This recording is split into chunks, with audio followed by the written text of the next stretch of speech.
de comunicação, tenho uma agência de propaganda. 35 anos é ano, hein? Anos, muitos anos, muitos anos. Quase minha idade, Roberto. E olha que eu sou novo ainda. É só assim. Começou bebê, né? Começou bebê. Comecei bebê. A bebê começou mais cedo. E lógico que nos últimos anos, os meus filhos hoje já estão adultos e tal, então eu consigo me dedicar um pouquinho mais à arte, à escultura hoje, do que alguns anos antes, né? Que gostoso, hein? E você sabe que todos nós aqui temos que levar carne moída para casa, né? E quando as crianças são pequenas, aí tem muita coisa, aí a gente tem que se dedicar quase que 24 horas por dia à sobrevivência da família, etc. E agora eles estão crescidos, têm a vida deles, então eu posso me dar o luxo de não precisar matar tanto leão por dia. Posso dar o luxo de ser vegetariano, vamos dizer assim. Isso. A Flávia que não escuta levando isso. Diz para mim, então, o fato de ser escultor numa cidade como Sorocaba, né, uma cidade conservadora, uma cidade muito operário, certo? E não tem um hábito de arte. Qual é a reação sua, ou qual a receptividade tem a arte? Eu acho que a gente está falando assim, quando a gente fala de arte, a gente não vai falar somente de Sorocaba, né? Se a gente for falar de arte, a discussão é bem profunda, a arte é cheia de contradições, eu acho que em todos os lugares, e estamos falando assim de uma maneira mundial. Né? A arte hoje assumiu um papel como sabonete, mercado, ela está na mão dos mercados financeiros, né? Especialmente a arte contemporânea. Mas quando a gente tem esse contato mais próximo com as pessoas, é muito engraçado, porque a arte ela foi o grande público nunca teve muito acesso, né? Passou a ter acesso a algum tipo de arte com os veículos de comunicação, porque aí grandes artistas passavam para a televisão, para o rádio, então passaram a conhecer algumas facetas da arte, como o cinema, etc. Mas outro tipo de arte, especialmente as artes plásticas, sempre se mantiveram distantes do grande público. E aí entra a discussão arte e artesanato, o que é arte, o que é artesanato, o que também é uma questão ideológica e financeira. Mas o meu ateliê fica no Trujillo. Mas fala um pouquinho, é interessante isso que você falou agora, sobre arte e artesanato. Né? O que você podia dizer para nós, o que é arte e o que é artesanato? Pois é, existem vários conceitos. O mais comum, talvez simples. O mais antigo, é que o artesanato tem alguma coisa com seu utilitário, etc. Mas existem muitas coisas atrás disso, existe muita coisa ideológica atrás disso, tá? E eu digo, por exemplo, que hoje a diferença mercadológica entre arte e artesanato é de quem compra. Eu vou contar uma história aqui que vocês podem achar bem absurdo, mas ela é verdadeira. Hoje é mais importante que o artista, o comprador de arte. Se esse comprador tem histórico de que o que ele compra vira dinheiro no mercado financeiro, ele é mais importante que o artista. Que coisa de louco. Então, existem coisas práticas que a gente pode apontar aqui. Eu sou o sujeito X árabe, que comprei e já tenho um histórico de tudo que eu compro vira dinheiro no mercado de arte. Tá? E aí o professor Paulo Gazzi faz alguma coisa, amassa esse maço de cigarro aqui e pinta de vermelho. E aí o árabe, comprei o maço de cigarro dele por $2 milhões. Tá? Certo. Então, isso aqui passa a ser, ou melhor ainda, eu compro uma caixinha com uma arte dentro, alguma instalação, alguma arte, alguma coisa do Paulo Gazzi. uma caixinha fechada. Não sei o que é, eu não vi essa obra de arte ainda, mas eu comprei por 2 milhões. E vendi pro Roberto aqui por 3. Eu não abri, você não abriu, o Roberto vendeu pro Wagner por 4. E passaram-se alguns anos, essa obra de arte se valorizou e ninguém tirou da caixa. Ninguém sabe o que é e ninguém viu ainda. Então percebe o que é arte, o que é artesanato. E aí é uma questão... E se você não tem uma grife da Escola de Milão, também fica complicado você fazer arte. Não é você um pobretão do... Não dá para entrar nos quinhentão. Não. Qual o tipo de escultura você se identifica mais? Pois é, eu gosto muito da arte figurativa, o que geralmente é desprezada na arte contemporânea. Isso é um pouco normal em todas as escolas de arte, não só as artes plásticas, por exemplo, no cinema. Nós tivemos lá no cinema, nas décadas de 40, 50, etc., tivemos o Anselmo Duarte, Atlântida, Veracruz, etc. E aí veio o cinema novo. O cinema novo, então todas as escolas novas passam a quase que criminalizar a escola anterior. Né? Então você vê grandes artistas, poucos tiveram a sorte de se envolver no cinema novo, de não terem esse rancor. Por exemplo, o Grande Otelo foi uma exceção. Mas você pega o Anselmo Duarte, eles foram praticamente banidos do cinema novo. Alguns conseguiram a inserção através da televisão, mas foi uma... Então, mas, doutor, deixa eu só interromper você um pouquinho. Eu andei vendo algumas coisas da Vera Cruz, né, antigamente. Eles tinham muito trabalho bom, não é verdade? Não, eu não estou nem dizendo isso, porque são grandiosos trabalhos, mas é uma outra escola. Exatamente. É uma outra escola que será repudiada logo em seguida por um movimento novo. Exato. Como aconteceu com a literatura, o parnasianismo, o diabo, enfim, cada escola, né? E o figurativo, ele é muito rejeitado nas artes plásticas hoje, e é uma coisa que eu gosto muito. É quase que um dever você não fazer figurativo. É quase um pecado você... E o que é o figurativo? São as coisas que parecem como elas são, né? E vocês... Eu estava falando do Trujillo, o meu ateliê no Trujillo, em frente tem a Escola Marina Gromo, ali naquela praça do Martin Luther King. Aliás, todo mundo está convidado a passar lá a hora que quiser, no horário comercial, e conhecer as esculturas. E às vezes eu estou fazendo as esculturas e além da luz que eu tenho no ateliê, eu preciso de luz natural. Então eu abro as portas e boto a minha banquinha com a luz natural para que eu enxergue melhor. Ali, hoje o Trujillo, vocês sabem que não tem mais crianças.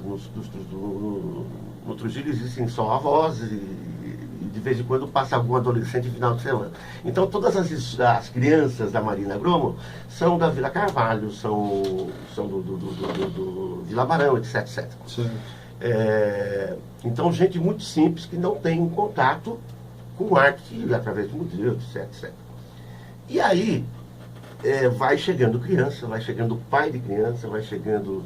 E às vezes atrasam o almoço deles em 1 a 2 horas, ficam perguntando, pedem argila, querem entrar, tá? Então essa coisa de acesso à arte, ela depende de você mostrá-la, de você dar essa oportunidade, essa oportunidade. Não tem essa de que precisa ter diploma universitário, pós-graduado para gostar de arte. As pessoas simples gostam de arte, as crianças gostam de arte, e a gente costuma falar,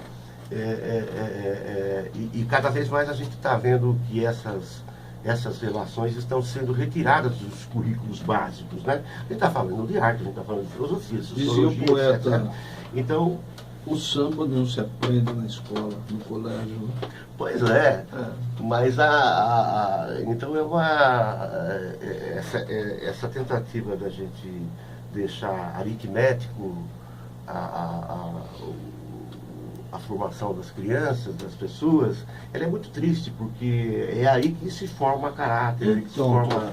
Então, veja bem, na época, Wagner Luiz, isso não sei se é da sua época, Mas da minha época existia aula de artes. Opa, Né? educação artística. Educação artística, Uma né? hoje é minha professora Que de era educação. uma coisa, aula de música, aula de educação artística. Dona Cacilda, um grande abraço, Dona Cacilda, minha Pois primeira é. professora de educação Era uma artística. coisa muito bacana. Maravilhosa. Hoje a gente vê essas... inclusive, eu vou ser sincero para você, tinha educação moral e cívica. Né? Lembro. Então, hoje, foi banido praticamente toda essa coisa da escola. Né? Isso aí, de certa forma, Toco, fez com que a criança tivesse menos acesso ainda à questão de cultura. Né? A questão de cultura, porque eu já trabalhei numa secretaria de esporte, e o esporte e a cultura são as primeiras coisas que são cortadas quando um orçamento de um município, de um estado, precisa sofrer alguns acertos, né? Então, quem que vai cortar? A corta do esporte, a corta da cultura, né? Isso aí faz com que a nossa sociedade, hoje eu sinto que a sociedade é muito pobre na questão de cultura. Qual é a sua visão a respeito disso?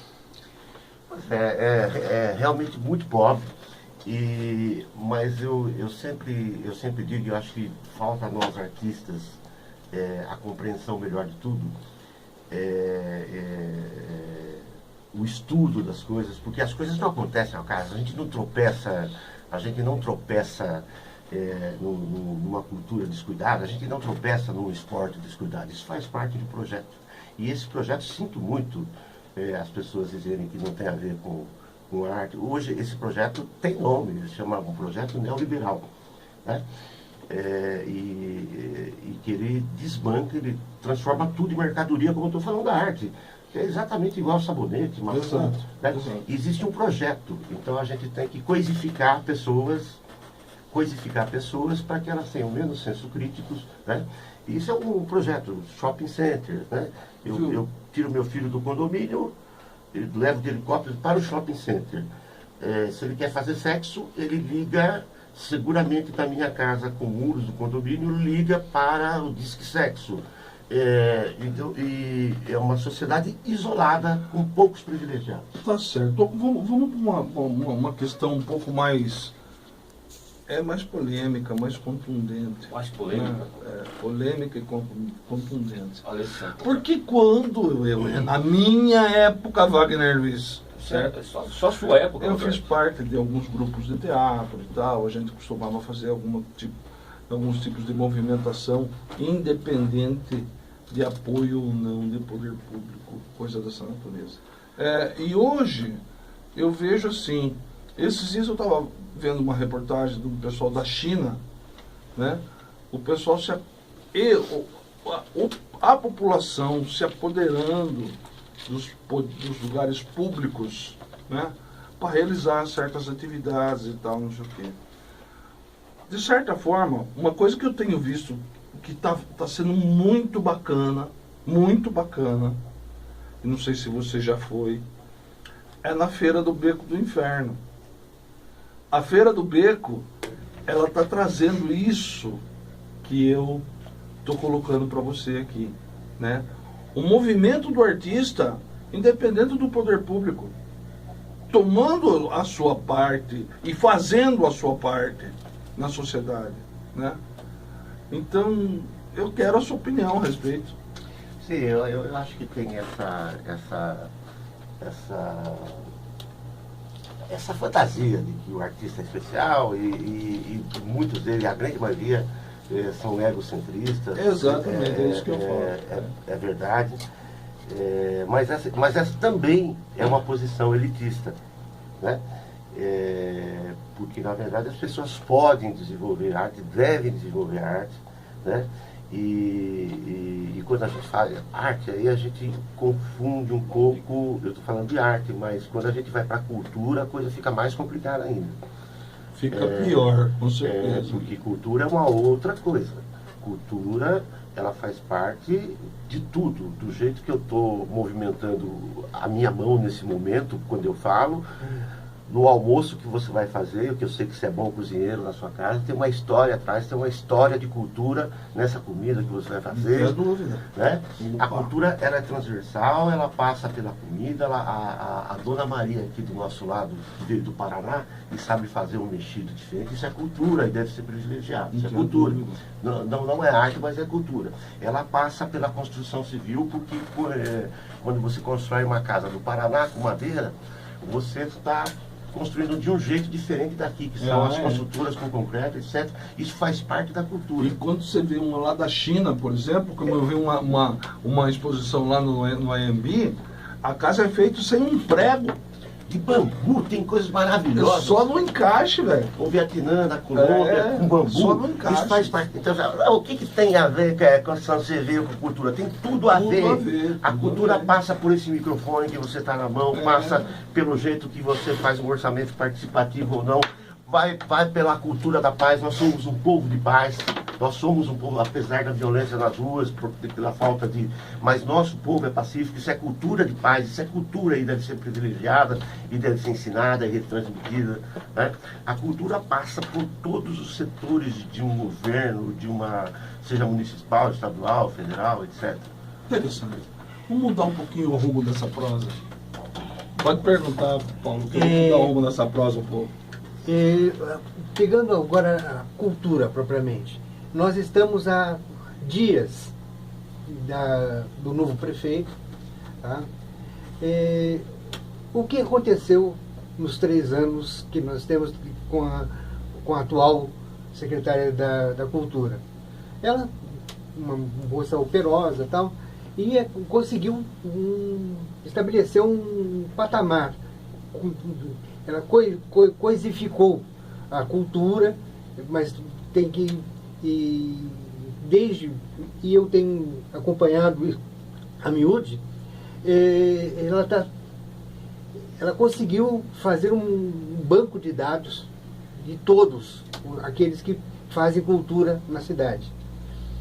Eu acho que isso vai ser um trampolim muito bom, que o prefeito não vai sair do zero, como sempre, e chegar até metade e voltar. O próximo prefeito vai até metade e nunca ultrapassa essa metade. Eu acho que se já tem um patamar para ser... o alicerce já está lançado. Agora, como que fica o artista? O artista que produz arte. Né? Esse artista, o que você acha? O nosso governo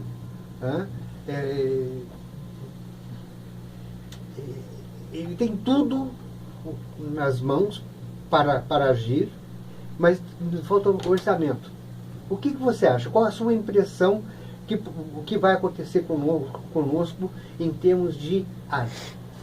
Bem, eu acho que você tem razão. A secretária Jaqueline fez um trabalho esplêndido dentro das limitações ideológicas, orçamentárias, etc., do governo a que ela pertencia. Ela fez o que pôde e fez um trabalho louvável. A primeira coisa realmente que eu acho que deve ser feito com relação à cultura é exatamente o que ela começou a fazer. Esse levantamento que chama mapeamento cultural. Só acho que ele vai ter que ir mais fundo. Quando eu estou falando de mapeamento cultural, eu não estou falando de mapeamento de artistas. Eu estou falando da Dona Antônia, que faz o picadinho do Nordeste, sei lá, e que nem sabe que aquilo é cultura. Gente, tem uma coisa. Essa coisa de você de fazer o trabalho que foi feito agora, tudo bem, é louvável e tal. Mas como isso não eu acho que não faz parte da lei. Ainda é fácil de se desmontar isso.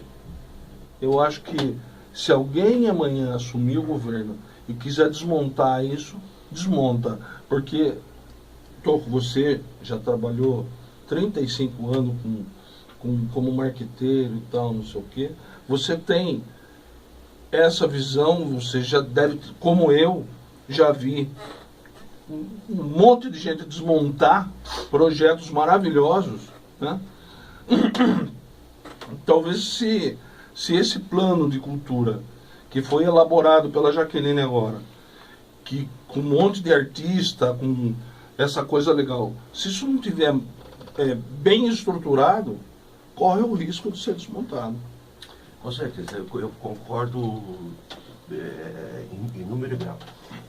As grandes ideias, elas têm que se transformar em política de Estado, em políticas municipais, em políticas... política pública, né? Política pública e não política de um governo ou de outro governo.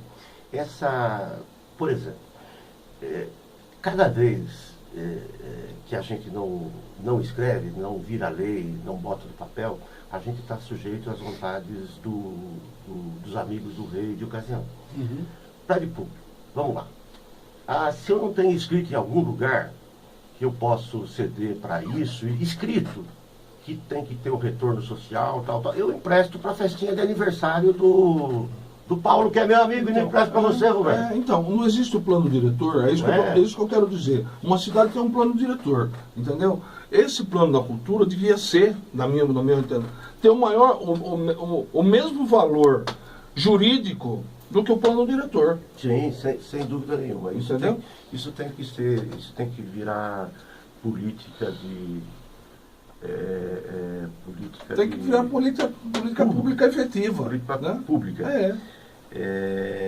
Inclusive, que os governantes, não, os nossos, inclusive os mundiais, acabaram... existem leis e quando você está num confronto bélico, por exemplo, guerra, existem as leis de exceção. Exatamente. E aí, você vai transformando em leis de exceção, de exceção, de exceção, e faz com que elas... Então, eu não estou falando em estado de guerra, mas a primeira lei de exceção é cultura e esporte. Não. Tem uma política de esporte, tem uma política de... Mas, olha, nós não temos dinheiro, essa primeira... Então, é uma lei de exceção.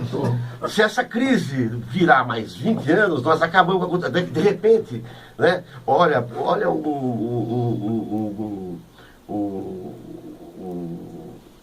o presidiário custa 2.800 por mês. Isso é muito caro. Lógico que é caro.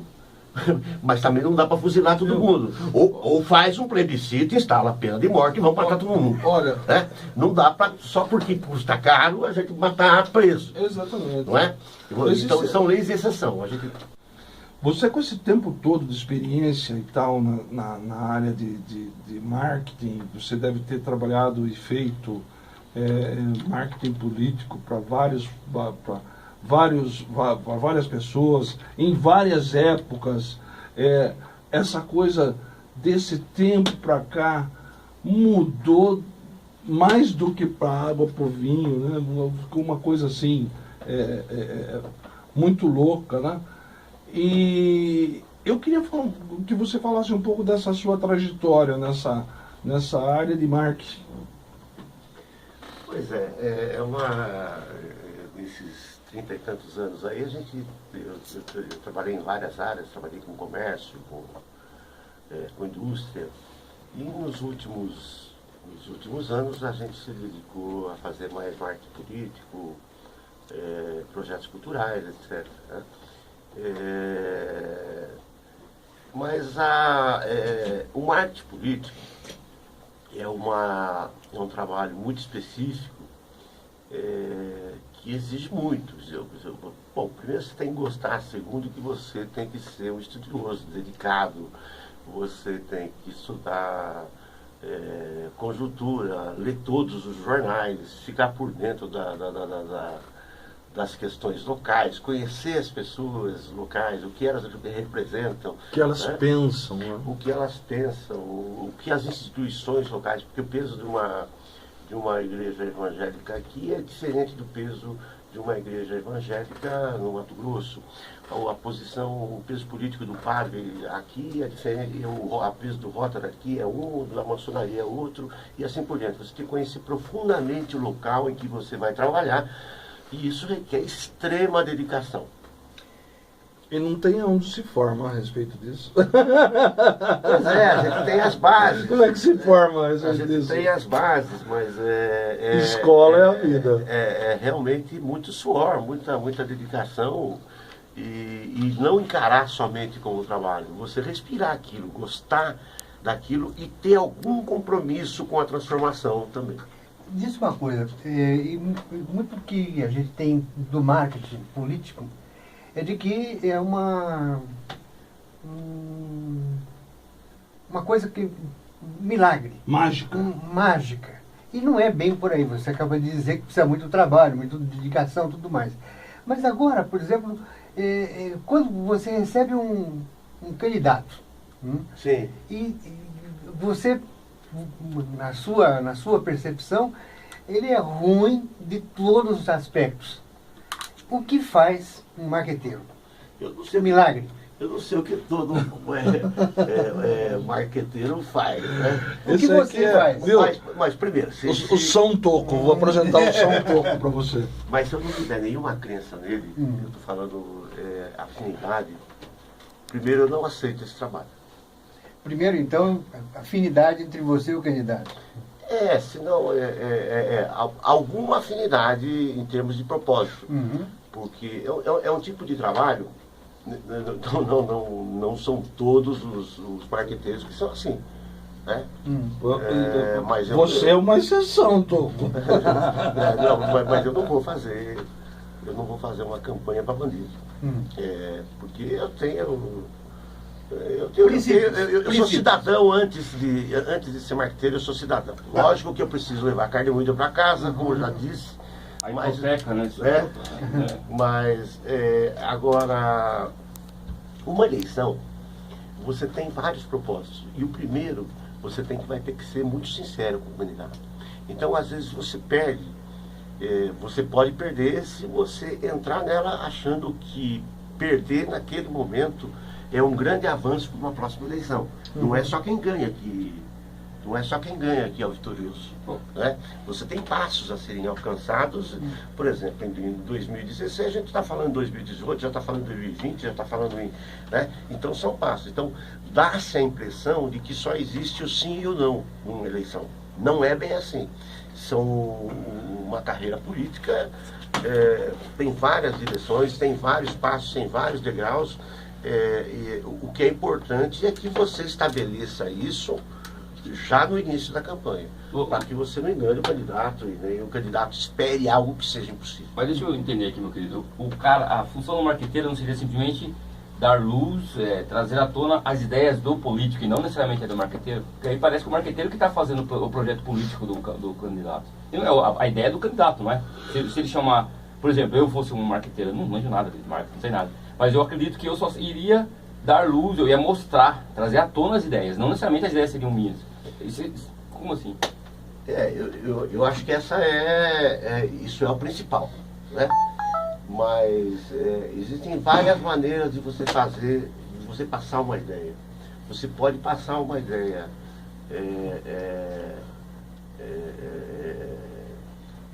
de maneira risonha, de maneira mais dura, de maneira mais... Enfim, existem várias maneiras. E outra, o que é marketing político? É estratégia. É estratégia. Tá, eu quero falar que eu vou fazer o meu programa de governo vai ser montado em cima de cultura, por exemplo, que é o assunto que a gente está falando aqui. Né? Se eu vou falar com os produtores culturais, fazer uma campanha dirigida a produtores culturais, é uma coisa. Mas eu posso falar, por exemplo, com todas as pessoas que não estão interessadas em cultura na cidade e falar que eu tenho um grande projeto cultural que vai gerar emprego e renda. Emprego e renda interessa a todo mundo.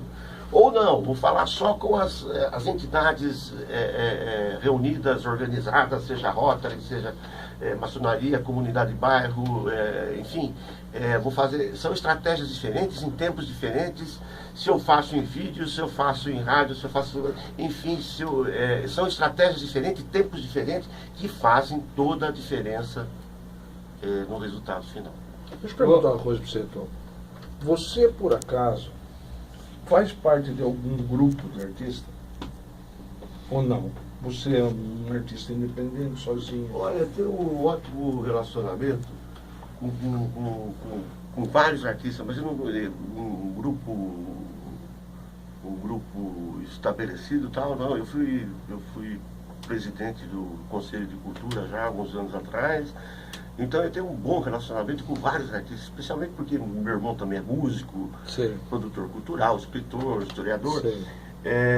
E assim como outras pessoas, imagina, quando a gente está falando aqui, a gente estava falando da secretária Jaqueline, agora só para falar do prefeito eleito, eu fiz eu tive o privilégio de fazer um busto do Crespo pai dele, né? Que está lá no Largo de São Bento, vocês podem ver lá, o Crespo pai está lá, é um bronze que está na outra extremidade do Parque São Bento, não na porta da igreja, na outra extremidade lá. Então quem passar por lá pode ver aquele busto, fui eu que fiz. Então tem também um relacionamento com várias pessoas, com o Raul Marcelo, tem uma grande amizade com o próprio prefeito Crespo. E na área artística acho que é a mesma coisa. Convidado, me disponho a fazer coisas gratuitas, especialmente que se envolvem a comunidade. Agora, eu acho que tem duas coisas. Essa questão, acho que é importante os artistas terem iniciativas de fazer coisas, mas isto não gera transformação. O que gera transformação é ter uma política pública dirigida à cultura e à arte, etc. Eu acho que essa é uma coisa muito importante como ser humano, como cidadão, como cristão, como pessoa, até como satisfação pessoal. Mas iniciativas isoladas, fora de um plano estratégico, e aí eu estou falando de marketing de governo, marketing sem um espaço estratégico diante do projeto, não dá certo. É puro sonho. Então, eu acho que é importante, como cidadão, essa participação. Mas é importante que a gente sempre exija um plano estratégico, um plano de governo que inclua a cultura, a arte, esporte. Fala em cultura, senhor Toco. Vamos lá, agora nós temos um governo que está para se iniciar aí daqui uns dias aí, né? Vai assumir, vai ser diplomado lá. Se o senhor vamos para o senhor Crespo ligasse para o senhor aí, já que o senhor tem uma afinidade com ele, certamente ele lembra, cada vez que ele passa na praça, ele lembra do pai dele, ele lembra do senhor também. Né? O senhor foi o grande artista aí. Se ele ligasse para o senhor, Toco, por favor, quem o senhor indicaria para a minha pasta de cultura, meu caro? Se eu mantenho a desse governo, eu troco. E se eu devo trocar, quem que o senhor indicaria? Me ajuda, cara, me ajuda, por favor. Quem que o senhor indicaria, por favor? Eu não teria realmente nenhum nome para indicar, até porque seria indicado com algumas pessoas que estão nessa reta final. Mas eu só ressaltaria o seguinte: ser gestor de cultura é diferente de ser artista. Aí que está o X da questão. Tá? Nós aí. tivemos algumas experiências raríssimas que elas se juntaram. Por exemplo, são duas pontas diferentes. Primeiro, então, essa eu vou repetir: ser gestor de cultura não quer dizer ser artista. O bom gestor de cultura não precisa ser artista. E um artista não quer dizer que seja um bom gestor de cultura. O outro, é verdade, porque você precisa de visão administrativa, de administrar recursos escassos. Mas ele não pode ser também bem amparado, ter seus assessores também? O secretário também trabalha sozinho. Por exemplo, do prefeito que tem um secretário, o secretário também tem seus assessores. Existem artistas que são bons gestores. Nós tivemos aí a bênção de ter um ser humano de primeira categoria, Gilberto Gil, sim, que foi um grande gestor, um grande ser humano, invejável, um grande artista, mas eu estou falando que essa não é a regra. E mais, ele ter aceitado na posição dele como um grande artista consagrado, Eu não boto a mão, não vou me sujar com o governo, não quero entrar em política. Não, ele se sujeitou, botou a cara a bater. Então é um sujeito de primeira gravidade. Nós tivemos a sorte de ser um bom gestor. Estou dizendo que isso não é regra, gente. Ser artista não quer dizer ser bom gestor. Aliás, a maioria dos artistas administram muito mal as suas carreiras, são mal gestores. A gente deve ter aqui 1 milhão de amigos da gente músico que administram muito mal. E, a gente conhece. Então estou falando que essa não é regra. Então eu aconselharia, se eu pudesse, imagine, eu não sou ninguém para aconselhar, mas alguém com alguma experiência de gestão voltada a ações culturais que não sejam elitistas. Gestor de política pública. Porque Secretaria de Cultura não é Secretaria de Artista, é Secretaria de Cultura. Eu tenho uma página no Face, tem a minha página pessoal, é só buscar lá Toco Dias, T-O-C-O Dias. Vocês vão encontrar lá na minha página alguns filmes de como se faz escultura e tal, e vocês vão gostar. E quando eu estou falando do filme, não vai ser um saco, não. São coisas de 2 minutos tal. Então, a gente filmou uma escultura feita em 100 ou 150 horas, em 2 minutos, rapidinho. Então, vocês vão gostar, é uma curiosidade. E se entrarem na minha página, dá uma curtida lá. Se vocês gostarem, se não gostarem, não precisa curtir. Eu só aceito curtidas de coração.